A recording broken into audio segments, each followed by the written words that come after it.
చదువులలో కానీ అన్నిట్లో నేను సౌకర్యం చేస్తానని అగ్రకులాల్లో పుట్టిన రాజీవ్ గాంధీ గారి కుమారుడు రాహుల్ గాంధీ గారు అనడమే కాకుండా చేసి చూయిస్తానని చెప్పిన తర్వాత ఇవాళ గతంలో నేను 3 సార్లు కలిసిన నరేంద్ర మోడీని ఓబీసీ ఎంపీసీ కన్వీనర్గా ఏమన్నా అయ్యా మా జనాభా ఎక్కున్నది మాకు ఒక సెపరేట్ మినిస్ట్రీ ఇవ్వాలి అకార్డింగ్ టు అవర్ పాపులేషన్ అంటే అది చెయ్యలే పోనీ కులగణన చెయ్యాలి అని అంటే దానికి ఒప్పుకోలేదు 2008లో రాజ్నాథ్ సింగ్ ఒప్పుకున్నాడు కులగణన చేస్తాని ఏది సెన్సస్ చేస్తాడు ఇప్పుడు ఆ సెన్సస్లో కొత్త మెలక పెట్టిండు సెన్సస్ అంటున్నాడు కానీ క్యాస్ట్ వైజ్ సెన్సస్ అంటలేడు ఇప్పుడు 140 కోట్ల జనం ఉన్నారు ఈ సెన్సస్ చేస్తే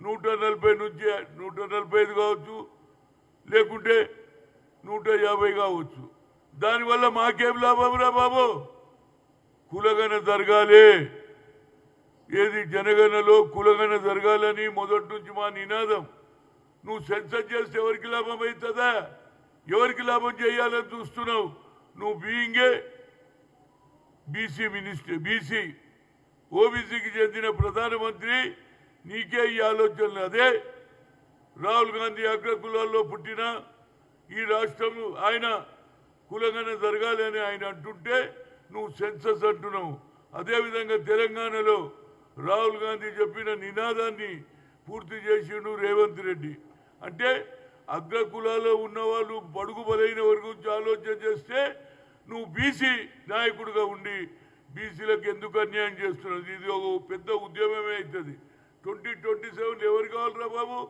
కులగణ జరుగుతూనే మాకు లాభం మా సంఖ్య తెలుస్తుంది మా పిల్లల భవిష్యత్తు తెలుస్తుంది మాకు ఉద్యోగాలు వస్తుంది చదువులో లాభం అవుతుంది దానికి సెపరేట్ బడ్జెట్ కూడా వస్తుంది ఇవాళ నువ్వు సెన్సస్ ఎందుకు చేస్తున్నావు నాకైతే అర్థమైతే లేదంటే నీకు వేరే ఆలోచన ఉన్నది సెన్సస్ చేయడం వల్ల నీకు లాభం అవుతుండొచ్చు నీ పార్టీ కానీ మాకైతే లాభం కలగదు బడుగు బలైన వర్గాల నుంచి అన్ని రాజకీయ పార్టీలు మాట్లాడుతున్నది ఆ పని సోనియా గాంధీ చేసిందా లేదా ఐఐఎంలో రిజర్వేషన్ ఇవ్వాలని సుప్రీంకోర్టు పోతే కొట్టేసింది అప్పుడు మాకు ఎక్కడ దారి లేదు సోనియా గాంధీ దగ్గర పోయినా madam talent is not anybody's property god has given to everybody అన్నాము మేము లోకల్ లాంగ్వేజ్లో చదువుతాం తమిళ్ మలయాళ తెలుగు ఒరియా కానీ మాకు కూడా టాలెంట్ ఉన్నదంటే ఆ అమ్మ మన్మోహన్ సింగ్ చెప్పి పార్లమెంట్లో బిల్లు పెడితే అన్ని పార్టీలు లల్లు ప్రసాద్ యాదవ్ మొదలు పెడితే మమత అందరు కూడా అదే అన్ని పార్టీల వాళ్ళు మద్దతు ఇచ్చారు మా పిల్లలు ఇవ్వాలి ఐఐఎంలో 1,40,000 జీతాలు వస్తున్నాయి All India Institute of Medical సైన్సెస్లో డాక్టర్లు అవుతున్నారు నువ్వు వచ్చి ఏం చేసినట్టు నాకు అర్థం కాదు దీని మీద మనం యుద్ధం చేయాలి నేను అన్ని రాజకీయ పార్టీలను కోరుతున్నా రేపు ఏదైతే 42% మీద రేవంత్ రెడ్డి అయితే నిర్ణయం తీసుకున్నాడో సిద్ధరామయ్య ముందు అది ఇంప్లిమెంట్ జరుగుతుంది కానీ నువ్వు చేసేదేంటి కులగణతో క్యాస్ట్ వైజ్ సెన్సస్ చేస్తేనే మాకు లాభం అయితే దీని మీద అన్ని రాజకీయ పార్టీలు యుద్ధం చేయాలి ఎవరికి చేస్తున్నావు డీలిమిటేషన్ గురించి ఈ సెన్సస్ చేస్తున్నావు తప్పితే నీకు చిత్తశుద్ధి లేదు ఇవాళ నేను అడుగుతున్నా బీజేపీ ఎంపీలను అడుగుతున్నా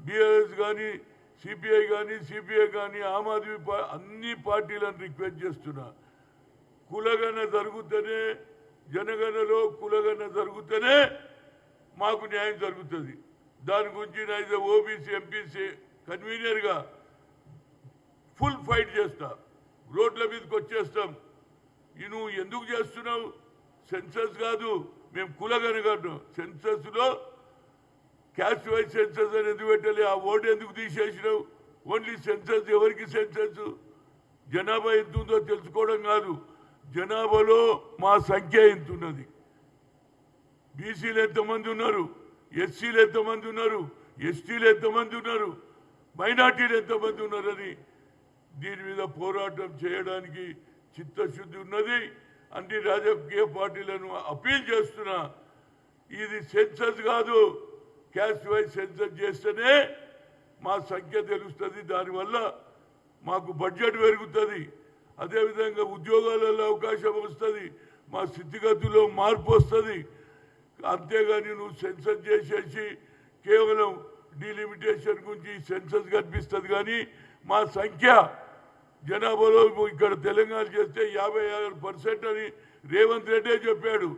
కనుక ఇక్కడ ఒక దిక్సూచి తెలంగాణ నుంచి ఈ క్యాస్ట్ వైజ్ సెన్సస్ ఏ విధంగానైతే కులగన చేసి 42% ఇచ్చిన తెలంగాణలో అదే దిక్సూచి అయి ఇవాళ కర్ణాటకలో కూడా పెట్టాలని రాహుల్ గాంధీ చెప్పాడు, అదేవిధంగా మల్లికార్జున్ చెప్పాడు. ఈ యుద్ధం ఇక్కడికెళ్ళే మొదలరా బాబు. ఎట్లా జరుగుతారు? క్యాస్ట్ వైజ్ సెన్సస్ చేయక ఓన్లీ సెన్సస్ చేస్తే మాత్రం దీని మీద మా పోరాటం కొనసాగుతుంది. ఎంత దూరమైనా పోతాం రా బాబు. నువ్వు చేసి లాభం ఎవరికి చేస్తున్నావు? మాకు కాదు. నీకు డీలిమిటేషన్లో కొన్ని సీట్లు కొట్టేసి ఉత్తర భారతానికి లాభం చేయడానికి ప్రయత్నం చేస్తున్నది, ఇది నడవదు. నేను అప్పీల్ చేస్తున్నా, మా రాష్ట్రంలో ఉన్న బీజేపీ ఎంపీలు బీసీలు ఉన్నారు, వారు నోరిప్పకపోతే మాత్రం వాళ్ళ ఇంటి దగ్గర కూర్చొని ధర్నాలు చేస్తా. నేను ఇడివరా బాబు, ఇది జరగాలి, కులగణ జరగాలి. జనగణలో కులగణ జరుగుతూనే మా లాంటి వాళ్లకు, అట్టడుగున పేద ప్రజలకు, తిండికి లేనటువంటి వాళ్ళు, ఉద్యోగాలు లేనటువంటి వాళ్ళు, వాళ్ళ బతుకు తెరువులు మార్పు రావాలంటే కులగణనే జరగాలి. కులగణలో సెన్సస్ జరగాలి. కేవలం సెన్సస్ తోటి ఎవరికి లాభం కాదు, నీకు లాభం అవుతుండొచ్చు.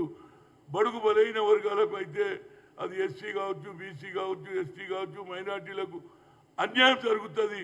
కాబట్టి పోరాటం ఏ విధంగానైతే తెలంగాణ ఉద్యమంలో 1960 నుంచి ఫైట్ చేసిన, ఇప్పుడు ఈనాడు కులగణం దాని మీద కూడా కులగణ సెన్సస్ చేస్తేనే మాకు న్యాయం జరుగుతుంది. ఈ పోరాటం అన్ని రాష్ట్రాలలో తిరుగుతారా బాబు, ఇక్కడనే కాదు. తెలంగాణ అంటే తప్పనిసరిగా బడుగు బలైన వర్గాల గురించి ప్రాంతం, దాన్ని రాహుల్ గాంధీ నిర్ణయం తీసుకున్నాడు. దాన్ని పక్కదోవన పెట్టేదానికి 2027 సెన్సస్ చేస్తాడు. ఎవరు కావాలి రాబోయే సెన్సస్? నీకు అవసరం, మాకు అవసరం లేదు. మా అవసరం ఎప్పుడు కులంగన సెన్సస్ చేస్తే కులంగన వల్ల పేద ప్రజలకు న్యాయం జరుగుతుంది. అదే ఆలోచన మా రాహుల్ గాంధీది. కాబట్టి దీన్ని కొనసాగిస్తాం. ఇప్పటికన్నా నీలో మార్పు రావాలి. తప్పనిసరిగా ఏది జనగణలో కులంగన చేయాలి తప్పితే సెన్సస్ తోటి మాకు లాభం కాదు. కులంగన చేస్తేనే సెన్సస్లో ఏది జనగణలో కులంగన చేస్తేనే నరేంద్ర మోడీ లాభం అవుతుంది. నువ్వు పక్కదోవన పెట్టించి అగ్ర కులాల వాళ్ళు ఏది కులంగన చేయాలని అంటుంటే నువ్వు ఒక బీసీ ప్రధానమంత్రి ఉండి నువ్వు దాన్ని పక్కదోవన తీసుకుపోవడానికి ప్రయత్నం, దీనికి మేము ఒప్పుకోము. తప్పనిసరిగా దీంట్లో సెన్సస్లో కాదు, కులగణ సెన్ససే జరగాలి. అప్పుడే మాకు న్యాయం జరుగుతుంది. ఈ పోరాటం కొనసాగిస్తాం. కేంద్ర ప్రభుత్వంలో ఏదైతే గజెట్ తీసిండ్రో అందులో క్యాస్ట్ వైజ్ సెన్సస్ అనకుండా కేవలం సెన్సస్ అంటున్నాడు. ఇది ఎక్కడరా మరి బాబు, నాకు అర్థం కాదు. క్యాస్ట్ వైజ్ సెన్సస్ అంటేనే దీనికి న్యాయం జరుగుతుంది. లేకపోతే మా పోరాటం అన్ని రాష్ట్రాల్లో తిరుగుతా, అందరికీ చెప్తా. ఇది నరేంద్ర మోడీ బడుగు బలైన వర్గాలకు వ్యతిరేకం చేస్తున్నాడు. మా స్థితిగతులు బాగుకావు. ఈ సెన్సస్ ఎవరు కావాలి? నీకు డీలిమిటేషన్కు చేస్తున్నావు తప్పితే నిజమైన పేదలకు. అదే రాహుల్ గాంధీ అన్నాడు, జిత్తిన ఇచ్చేదారి యుద్ధి భాగీదారి అన్నాడు. We come to the power అన్నాడు. ఆయన అపోజిషన్ లీడర్గా ఈ లీడ్ తీసుకుంటే మేము అన్ని రాష్ట్రాలలో తిరుగుతాం. క్యాస్ట్ వైజ్ సెన్సస్ అయ్యే వరకు మా పోరాటం కొనసాగుతుంది. Thank you.